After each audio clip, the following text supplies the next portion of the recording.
अगर आपको लग रहा है आपका सोरासिस बिना अल्कोहल और नॉन वेजिटेरियन फूड छोड़ के ठीक हो जाएगा तो आप बहुत ही बड़ी डिलेमा में हैं कि ये दोनों ही फूड बॉडी में पित्तज बढ़ाते हैं। और जब सोरासिस होता है तो आपकी बॉडी में पित्त, जो वात पित्त कफ से हमारी बॉडी बनी हुई है, पित्त के इम्बैलेंस होने से ही आपका सोरासिस फ्लेयर अप हुआ या आपकी बॉडी में सोरासिस आया। हमने फॉर्म दिया हुआ है, आप उसको क्लिक करें, अपने क्वेश्चंस के आंसर्स दें, उसको सबमिट करें और इसका एक सही इलाज पाएं।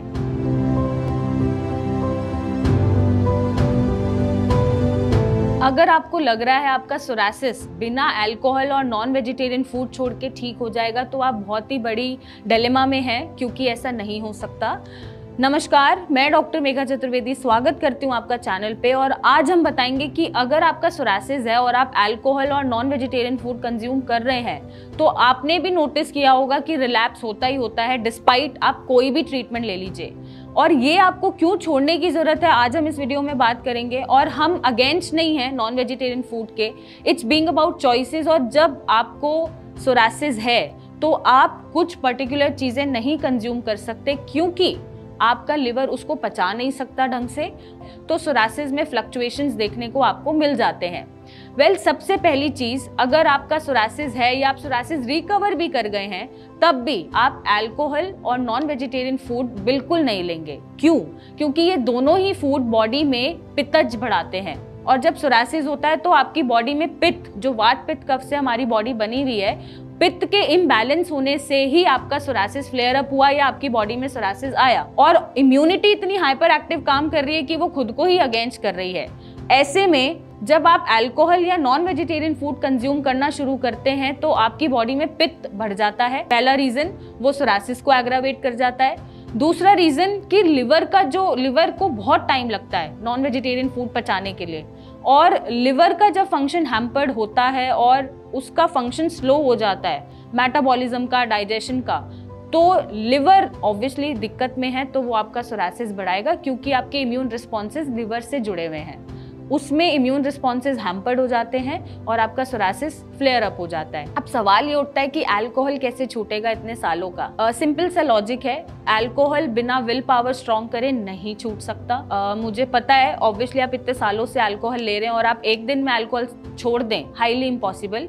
बट आप कंट्रोल करके और आप ये सोच के कि यस, जितना टाइम मुझे जीना है वो आप ऊपर वाले से लिखवा कर आए हैं। ये हमारे हाथ में नहीं है, किसी डॉक्टर के हाथ में नहीं है, आपके हाथ में नहीं है। तो आपको डिसाइड करना है कि इतनी भयंकर बीमारी जब चल रही है, इतनी डेंजरस बीमारी है जो आपको तकलीफ दे रही है, उसको कंट्रोल करने के लिए और अपनी जो बची हुई लाइफ है उसको ढंग से स्पेंड करने के लिए जब अल्कोहल छोड़ने का वो विल पावर होगा या एक स्ट्रॉन्ग थॉट होगा तो वो जरूर छूटेगा। अब बात आती है नॉन वेजिटेरियन फूड की। आई नो, क्योंकि जो नॉन वेजिटेरियन फूड कंज्यूम करते हैं उनके लिए मुश्किल होता है फूड को स्विच करना, बट आप ट्राई कर सकते हैं।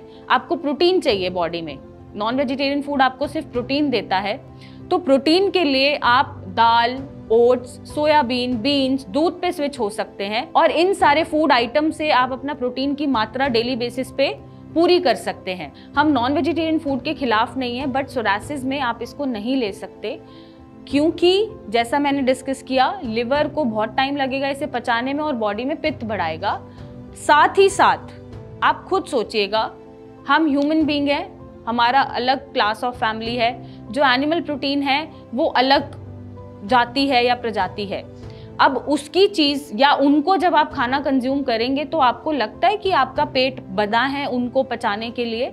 नॉर्मली भी अवॉइड करना चाहिए बहुत ज्यादा कंजम्पशन ऑफ रेड मीट या कुछ भी, लेकिन आप चाहें तो उसको आप मंथ में 1 से 2 बार फिश के बेसिस पे कंज्यूम कर सकते हैं, वो भी ग्रिल्ड फॉर्म में। और फिश जो इंटेक करेंगे आप सैल्मन और टूना करेंगे। और आपको अगर लग रहा है कि ये एक बार कंज्यूम करने में भी आपका सोरासिस बढ़ा रही है तो आप इमीडिएटली उसको स्टॉप कर देंगे। तो ये रीजन है इन दोनों को बंद कराने का, या ये दोनों चीजें आपको बिल्कुल कंज्यूम नहीं करनी है, क्योंकि अगर आप कंज्यूम करना शुरू करते हैं तो आपका सोरासिस जो रिकवर्ड है वो भी फ्लक्चुएट होना शुरू हो जाता है। और आप ये मत सोचिएगा कि एक बार करने से कुछ नहीं होता, एक बार करने से ही बहुत कुछ हो जाता है। और जब एक बार डिसिप्लिन टूटता है तो वो बार बार टूटता है। तो आप डिसिप्लिन रहिए, आप विल पावर अपनी स्ट्रांग रखें, अपने थॉट्स को कंफर्म्ड रखें कि यस मुझे ये नहीं लेना, और अपनी जो बाकी की लाइफ है वो अच्छे से स्पेंड करनी है, सोरायसिस के बिना स्पेंड करनी है, मेरे लिए और आपसे जुड़े लोगों के लिए। जो भी आपसे लोग जुड़े हुए हैं वो आपको ऐसी तकलीफ में देख के बहुत तकलीफ में होते हैं, तो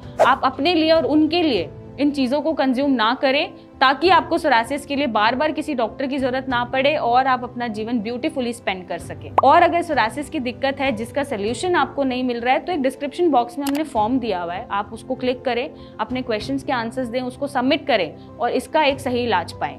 till then, thank you and take care.